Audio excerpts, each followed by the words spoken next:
Quand on habite dans les Alpes françaises et qu'on sort de chez soi, il vaut mieux regarder au-dessus de soi, et pas seulement parce qu'il peut pleuvoir.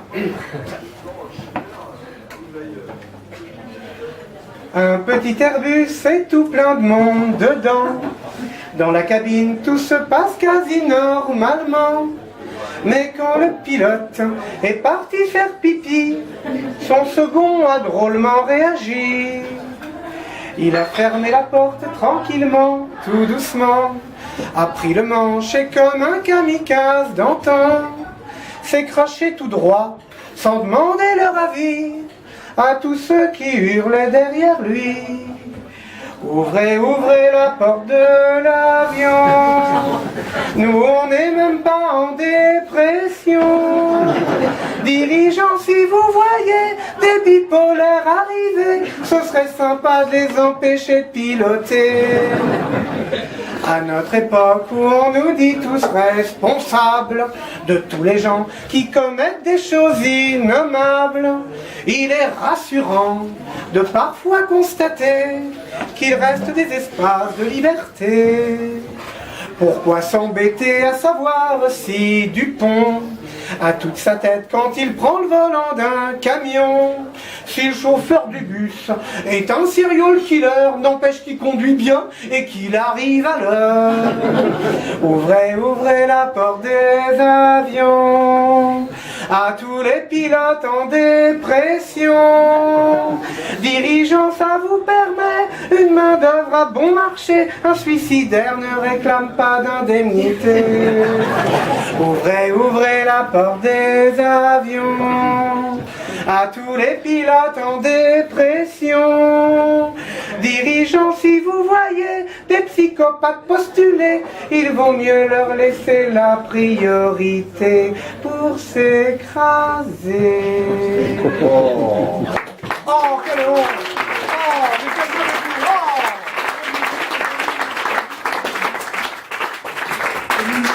Oh, c'est encore Gad Elmaleh. Oh, c'est scandaleux. C'est de mauvais goût.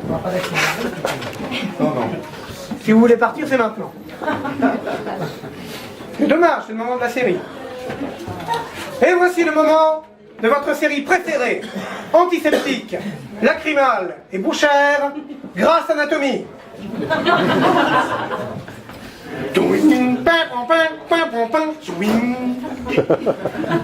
Merci. J'ai bossé des heures sur cette chaîne. Saison 10, épisode 4. Résumé. Le docteur Shepard et Meredith décident d'adopter une petite Nigériane, car c'est exotique, c'est rigolo et c'est pas cher au kilo. Mais réussiront-ils à faire passer leur vie de famille avant leur carrière de merde? Pardon, de chirurgien? Après une dernière engueulade qui les a presque décoiffés, Derek Shepard retourne en salle d'op, car il doit encore sauver une vie. Non, Meredith, non, non, non. Il est hors de question que je condescende à ne rouler qu'en Laguna pour que notre fille puisse apprendre à lire à l'école. J'ai ma dignité, merde. Laisse-moi, Meredith. À présent, je dois sauver une vie. Oui, oh, ça va, playboy toi-même. Hein. Alors, docteur Muller, qu'est-ce qu'on a? Qu'est-ce qu'on a aujourd'hui? Qu'est-ce qu'on a? Comment? Un vieux qui a eu un malaise cardiaque? Oui, la routine, quoi. Un pontage et ça repart. Comment ça, quoi? Pontage? Un pontage, quoi. Mais docteur Muller, qu'y a-t-il? Docteur Muller, il y a quelque chose de pas normal. Docteur Muller, docteur Martinez, docteur Skatic, docteur Likong, docteur Popardin. Putain, quel merveilleux melting pot, l'Amérique. Messieurs, je vous vois suant, transpirant, malaisant. Que se passe donc-t-il? Ne me cachez rien, je vous en prie. Qu'y a donc-t-il avec ce patient? Quoi? Il est chiant? Allons, messieurs! Allons, messieurs! Et mesdames, d'ailleurs, c'est quoi, toi? Ah oui, tu es une dame. Ok, d'accord. On dirait que vous n'avez jamais eu affaire à un patient irascible. Vous connaissez pourtant la technique Shepard. On discute, on le rassure, et si ça marche pas, on le shoot à grands coups de défoliant Monsanto. Comment? Lui, c'est pas pareil. Vous êtes bien des internes, tiens. C'est dans ces moments-là que je comprends pourquoi je suis le comédien le mieux payé sur cette série et pourquoi j'ai un contrat avec L'Oréal. Allez, laissez-moi. Je vais lui parler, moi, et je vais vous montrer comment on bouine un titulaire.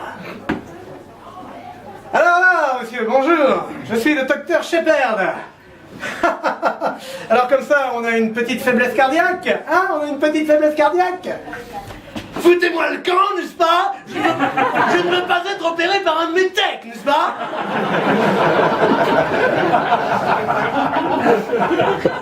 Wow! Hey, oh là! Voilà une phrase bien peu politiquement correcte pour une heure de grande écoute. Monsieur, je tiens à vous dire que nous sommes tous égaux devant le mérite. Et s'il y a quelque chose que je ne supporte pas, c'est le racisme et l'intolérance. Et dans cet ordre. Dégage ta pète, j'en ai torturé des plus gros que toi en Algérie, n'est-ce pas? Mon Dieu! Mais par Jésus, quel est cet homme odieux? Regardons sa fiche. Le Pen John Mary. Né en 1928 à la Trinité d'Icy. 3 filles, dont au moins une conne. Je suis le fondateur du Front National. Du quoi? Du Front National. Le Front National? Je ne connais pas. Vous auriez un équivalent américain? Oui, le Ku Klux Klan. Ah oui, je vois. Ah oui, je vois. Non, calmez-vous, docteur Mandela. Calmez-vous, je m'en occupe. Bon, écoutez, monsieur Penn, on peut savoir ce qu'un Frenchie facho fait à l'hôpital de Seattle? Il s'agit juste d'un léger dysfonctionnement de l'administration française, n'est-ce pas? Je boue intérieurement. Acteur studio. Atelier théâtre de la M3Q.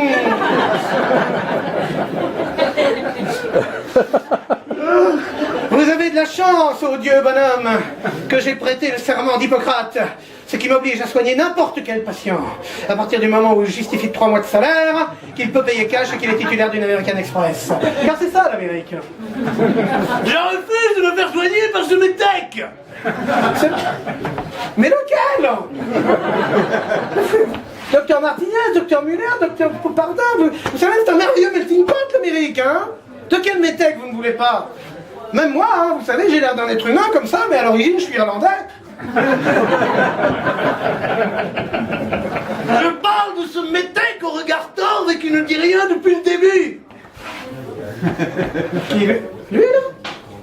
Je le connais pas, celui-là. Dites-moi, docteur... comment c'est votre nom sur votre blouse? Docteur Philippot? Vous n'êtes pas dans mon service, normalement. Je vous ai jamais vu. Qu'est-ce que vous faites avec ce gros scalpel, là? Non, mais je le rêve, mais il s'enfuit. Il s'enfuit, mais je vais le rattraper. Oh, et puis merde, on n'est pas dans une série policière non plus. J'en étais sûr, ils veulent me tuer, ils veulent m'empêcher de me présenter en région PACA. Ils roulent pour ma fille qui veut se débarrasser de moi pour prendre ma place de vieux chef. Oh, monsieur Penn, mais c'est une tragédie grecque que vous me racontez là. Je vous dis que je ne suis pas homosexuel. Non mais, vous êtes complètement paranoïaque, monsieur Penn. Elle vous aime, votre fille, regardez. Elle est venue ce matin, regardez, elle vous a laissé cette magnifique petite plante carnivore. Qui fait tic-tac. C'est amusant, ça. Une plante carnivore qui fait réveil matin, monsieur Penn. Bon Dieu, mais ce gag est complètement téléphoné, c'est une bombe. Oui, vous avez raison, vite, balançons ça par la baie vitrée. Qui ne s'ouvre pas, évidemment, on est en Amérique, merde. Mon Dieu, suspense, champ contre champ, couloir. Tiens, Meredith, attrape, cadeau. Vous allez voir que je vais encore me faire engueuler après ça. Bon, ça suffit maintenant, ces gamineries, monsieur Penn. Vous devez être soigné, je dois vous opérer tout de suite. S'il m'arrive quelque chose, je lègue mon corps à l'université des sciences de Nuremberg. C'est ça. Et je lègue mon cerveau à ma nièce Marion. Vous savez, ça va lui en faire 2. Non.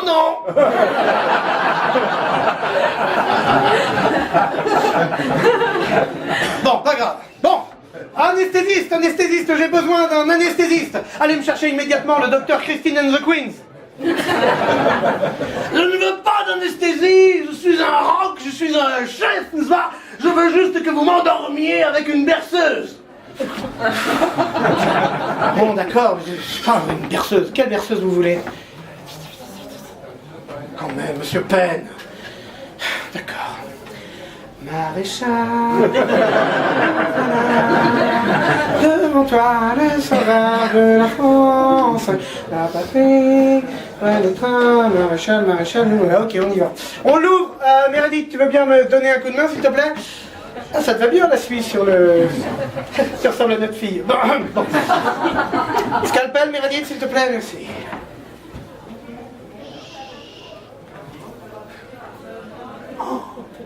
Meredith, viens voir. Mon Dieu, c'est une première médicale. Il n'a pas pu faire de crise cardiaque. Il n'a pas de cœur. Le docteur Shepard se sortira-t-il de ce mauvais pas? Meredith prendra-t-elle une douche avant de faire un câlin? En avons-nous fini avec Jean-Marie Le Pen? Ou le diable s'habille-t-il en fumier? Ne manquez pas le prochain épisode de Grâce Anatomie où le docteur Hunt tentera en vain de faire un électroencéphalogramme à Ségolène Royal. À la semaine prochaine.